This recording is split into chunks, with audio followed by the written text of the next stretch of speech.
On the beat. Ìbá mi kọ́ mọ́ lọ́dẹ kí ọlọ́jọ́ lọ́dẹ kí dáadáa. Olayinka Kemi o, happy birthday to you. Happy birthday to you, happy birthday. Olayinka ijó rẹ̀ dà, it's your birthday. Ọmọ lọ́jọ́ bí òní, mo kí ọ káàbọ̀ sọ́dún tuntun rẹ̀. Olúwa kẹ́mi wọn mo dẹ̀ ké sí ọjọ́ bí rẹ̀ máa tẹ̀lé jẹ́.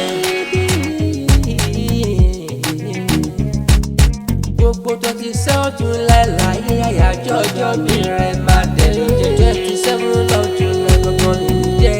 It's your birthday, we celebrate you today, we say happy birthday to you. Ìbá mi kọ́ mọ́ lọ́dún kí ọlọ́jọ́ bò ní kí dáadáa. Olayinka Kemi o, happy birthday to you.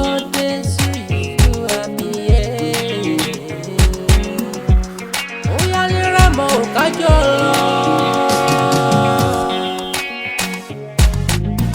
Ìṣàgámù ṣáá nílé rẹ̀ ó máa bá ọ dé bẹ́ẹ̀ wá lọ kí wọ́n dáadáa.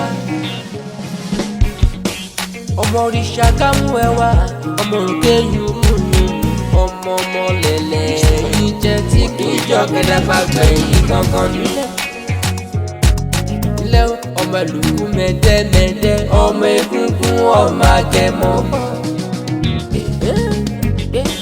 Olayinka ọmọ ẹgbàgbéjì oríṣẹ́yìn ni ọmọ balùwẹ̀ ṣàgàngàn lẹ́yìn. Bó bá wù Jẹ̀bú, àwọn ẹni rẹ̀ wíníwíní, àwọn ẹni rẹ̀ wíníwíní. Àyíṣà ló gbà Jẹ̀bú tó fẹ́ni rẹ̀ tó kù ṣọdún Agẹmọ. Olayinka ó ti ṣọjọ́ bí rẹ̀ lónìí o.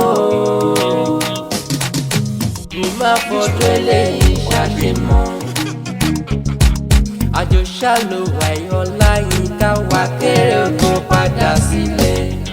Ìbámi kọ́ mọ́ lọ́dún ọlọ́jọ́ kò nẹ́kí dáadáa. Olayinka Kemi o, happy birthday to you.